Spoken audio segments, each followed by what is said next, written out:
The Happy Prince. High above the city, on a tall column, stood the statue of the Happy Prince. He was gilded all over with thin leaves of fine gold, for eyes he had two bright sapphires, and a large red ruby glowed on his sword hilt. One night, there flew over the city a little swallow. His friends had gone away to Egypt 6 weeks before, but he had stayed behind. Then he too decided to go to Egypt. All day long he flew, and at night time, he arrived at the city. "Where shall I put up?" he said. Then he saw the statue on the tall column. "I will put up there," he cried. "It is a fine position with plenty of fresh air." So he alighted just between the feet of the Happy Prince. "I have a golden bedroom," he said softly to himself as he looked around and prepared to go to sleep, but just as he was putting his head under his wing, a large drop of water fell on him. "What a curious thing!" he cried.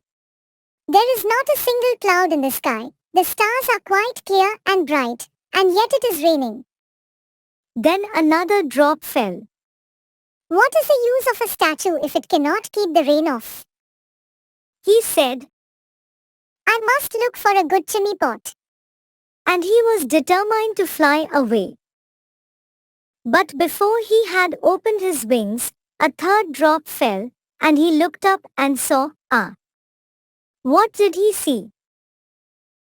The eyes of the Happy Prince were filled with tears, and tears were running down his golden cheeks. His face was so beautiful in the moonlight that the little swallow was filled with pity. "Who are you?" the bird asked. I am the Happy Prince. "Why are you weeping then?"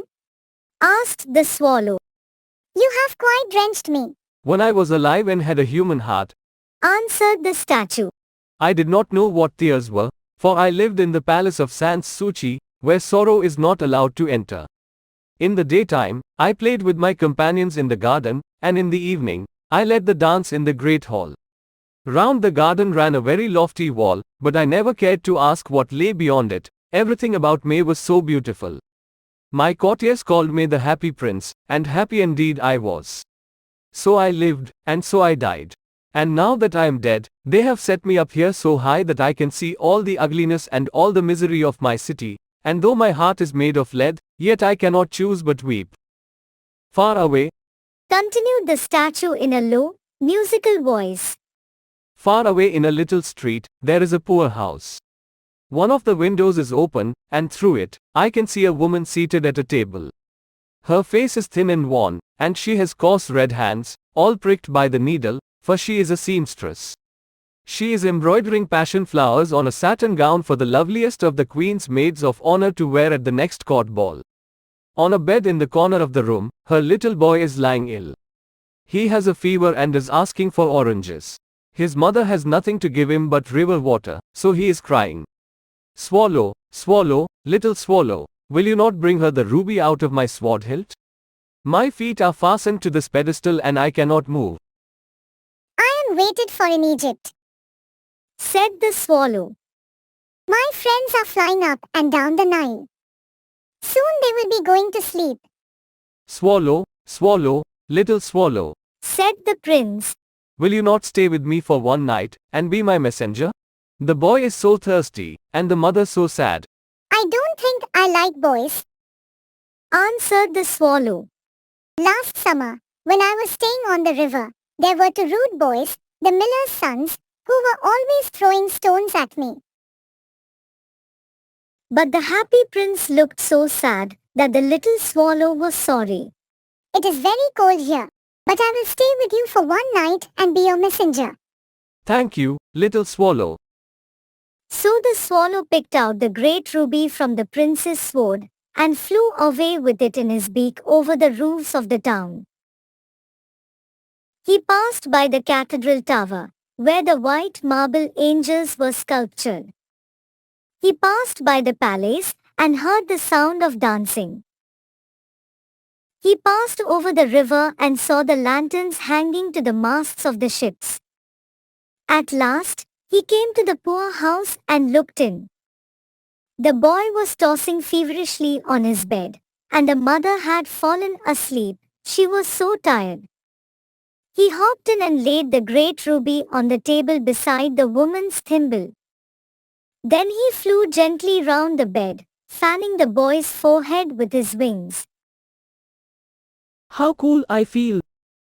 Said the boy, I must be getting better. and he sunk into a delicious slumber.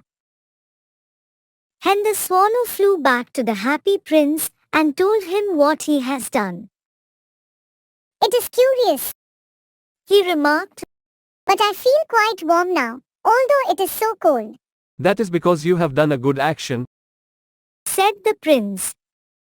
And the little swallow began to think, and then he fell asleep. Thinking always made him sleepy. When day broke, he flew down to the river and had a bath. Tonight I go to Egypt, said the swallow, and he was in high spirits at the prospect. He visited all the public monuments and sat a long time on top of the church steeple. Wherever he went, the sparrows chirruped and said to each other, "What a distinguished stranger!" So he enjoyed himself very much. When the moon rose, he flew back to the happy prince. Have you any commissions for Egypt? I am just starting, Swallow, swallow, little swallow. said the prince. Will you not stay with me one night longer? I am waited for in Egypt, answered the swallow. Tomorrow my friends will fly up to the second cataract, Swallow, swallow, little swallow. said the prince. Far away across the city, I see a young man in a garret. He is leaning over a desk covered with papers, and in a tumbler by his side, there is a bunch of withered violets. His hair is brown and crisp, and his lips are red as a pomegranate, and he has large and dreamy eyes. He is trying to finish a play for the director of the theater, but he is too cold to write anymore. There is no fire in the grate, and hunger has made him faint. I will wait with you one night longer, said the swallow, who really had a good heart. Shall I take him another ruby? Alas, I have no ruby now. Said the prince. My eyes are all that I have left. They are made of rare sapphires, which were brought out of India 1,000 years ago. Pluck out one of them and take it to him. He will sell it to the jeweler, and buy food and firewood, and finish his play. Dear prince, said the swallow, I cannot do that. And he began to weep. Swallow, swallow, little swallow. Said the prince. Do as I command you. So the swallow plucked out the prince's eye and flew away to the student's garret. It was easy enough to get in, as there was a hole in the roof. Through this he darted and came into the room. The young man had his head buried in his hands, so he did not hear the flutter of the bird's wings, and when he looked up, he found the beautiful sapphire lying on the withered violets. I am beginning to be appreciated. He cried. This is from some great admirer. Now I can finish my play. And he looked quite happy. The next day, the swallow flew down to the harbor. He sat on the mast of a large vessel and watched the sailors hauling big chests out of the hold with ropes. Heave ahoy. They shouted as each chest came up. I am going to Egypt, cried the swallow, but nobody minded, and when the moon rose, he flew back to the happy prince. I have come to bid you goodbye, he cried. Swallow, swallow, little swallow. Said the prince. Will you not stay with me one night longer? It is winter, said the swallow, and the chill snow will soon be here. In Egypt, the sun is warm on the green palm trees. Dear prince, I must leave you, but I will never forget you, and next spring, I will bring you back to beautiful jewels in place of those you have given away, In the square below, said the prince. there stands a little match girl. She has let her matches fall in the gutter, and they are all spoiled. Her father will beat her if she does not bring home some money, and she is crying. She has no shoes or stockings, and her little head is bare. Pluck out my other eye, and give it to her, and her father will not beat her. I will stay with you one night longer, said the swallow. But I cannot pluck out your eye. You would be quite blind then, Swallow, swallow, little swallow, said the prince. do as I command you. So he plucked out the prince's other eye and darted down with it. He swooped past the match girl and slipped the jewel into the palm of her hand. What a lovely bit of glass! Cried the little girl, and she ran home, laughing. Then the swallow came back to the prince. You are blind now, he said, so I will stay with you always, No, little swallow, said the poor prince. you must go away to Egypt. I will stay with you always, said the swallow, and he slept at the prince's feet. All the next day, he sat on the prince's shoulder and told him stories of what he had seen in strange lands. He told him of the red ibises, who stand in long rows on the banks of the Nile and catch goldfish in their beaks, and of the Sphinx, who is as old as the world itself and lives in the desert and knows everything, Dear little swallow, said the prince. you tell me of marvelous things, but more marvelous than anything is the suffering of men and women. There is no mystery as great as misery. Fly over my city, little swallow, and tell me what you see there. So the swallow flew over the great city and saw the rich making merry in their beautiful houses, while the beggars were sitting at the gates. He flew into dark lanes and saw the white faces of starving children looking out listlessly at the black streets.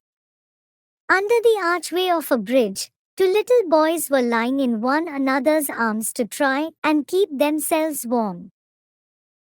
How hungry we are. They said, You must not lie here. shouted the watchman, and they wandered out into the rain. Then he flew back and told the prince what he had seen. I am covered with fine gold. Said the prince, You must take it off, leaf by leaf, and give it to the poor. The living always think that gold can make them happy. leaf after leaf of the fine gold the swallow picked off, till the happy prince looked quite dull and grey. Leaf after leaf of the fine gold he brought to the poor, and the children's faces grew rosier, and they laughed and played games in the street.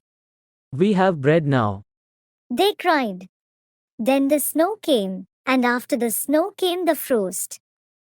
The streets looked as if they were made of silver. Everybody went about in furs, and the little boys wore scarlet caps and skated on the ice.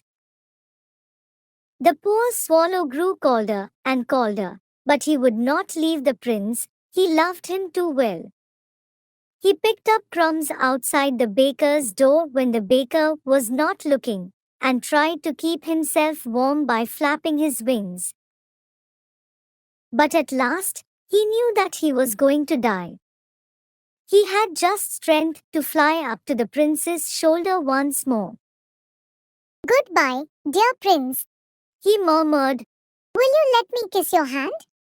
I am glad that you are going to Egypt at last, little swallow. Said the prince. You have stayed too long here, but you must kiss me on the lips, for I love you. It is not to Egypt that I am going, said the swallow. I am going to the house of death. Death is the brother of sleep, is he not? And he kissed the happy prince on the lips, and fell down dead at his feet. At that moment, a curious crack sounded inside the statue, as if something had broken. The fact is that the leaden heart had snapped right in two. It certainly was a dreadfully hard frost. Early the next morning, the mayor was walking in the square below in company with the town councillors. As they passed the column, he looked up at the statue. Dear me, how shabby the happy prince looks. How shabby indeed. Cried the town councillors, who always agreed with the mayor. The ruby has fallen out of his sword, his eyes are gone, and he is golden no longer. In fact, he is little better than a beggar. Little better than a beggar. Said the town councillors. And here is actually a dead bird at his feet. Continued the mayor. We can't have that here. So they pulled down the statue of the happy prince. Then they melted the statue in a furnace, and the mayor held a meeting of the corporation to decide what was to be done with the metal. We must have another statue, of course.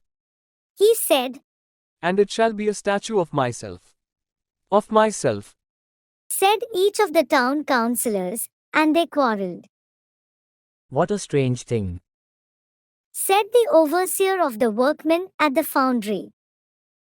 This broken lead heart will not melt in the furnace. We must throw it away.